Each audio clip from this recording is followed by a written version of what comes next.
Në kuadër të 1700 vjetorit të mbajtjes së sinodit të parë ekumenik në Nikea, Kisha Ortodokse Autoqefale e Shqipërisë dhe Arqidioqeza Metropolitane Katolike Tiranë-Durrës ka zhvilluar një simpozium ndërfetar në qendrën kulturore pranë Katedrales Ortodokse Ngjallja e Krishtit në Tiranë. Ky simpozium shumë i rëndësishëm dhe historik për krishterimin dhe unitetin e krishterimit dhe kishave në mbar botën dhe vendin tonë, nisi me fjalën e kryepiskopit të Tiranës, të Durrësit dhe të gjithë Shqipërisë, fortlumtërisë të Johani, i cili solli në vëmendje rëndësinë e vendimeve të sinodit, duke kujtuar se Zoti nuk është spektator i largët, por i pranishëm në momentet e vështira të jetës tonë, e gjithashtu bëri thirrje se nuk duhet i përkulemi vështirësive të botës.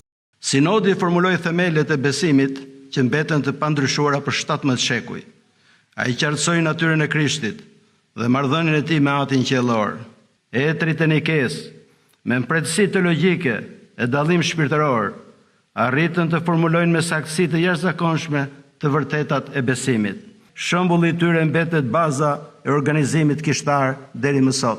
Sinodi i parë ekumenik nuk ishte vetëm një episod i përballjes doktrinare me herezitë e kohës, por dhe një hap themelor dhe i domosdoshëm në formulimin dogmatik të besimit krishterë dhe pohimin e tij si një vërtet shpëtuese.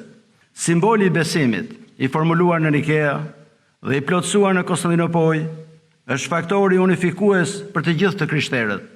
Pavarësisht ndarjeve dhe skizmave, gjatë shekujve, besimi në një Zot Jezu Krisht, birin e vetëmlindur të Perëndisë, mbetet akoma i përbashkët për shumicën ndërmuese të krishterëve në mbar botën, duke dhënë bazën e fortë mbi të cilën mund të ndërtojmë dialogun dhe mirëkuptimin. Parimet e shpallura në Nikea mbeten gjithmonë aktuale.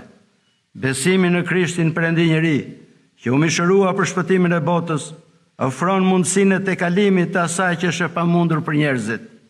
Zoti ynë nuk është një spektator i largët, indiferent ndaj asaj që ndodh. Ai vazhdon të jetë me ne në të gjitha fazat dhe momentet e vështira të jetës sonë. Le të marrim pra nga sinodi i madh i Nikes fuqinë e solidaritetit dhe dashurisë. Le të lutemi që Perëndia Trinitare të na jap forcën e tij, që të mos përkulemi nga vështirësitë me të cilat përballemi në kohën e sotme, duke pasur sigurinë e premtimit të Zotit tonë Jezu Krisht, që dyert e hadhit nuk do ta mundin kishën e tij, dhe sa ai do të jetë me ne gjithë ditët deri në mbarimin e botës.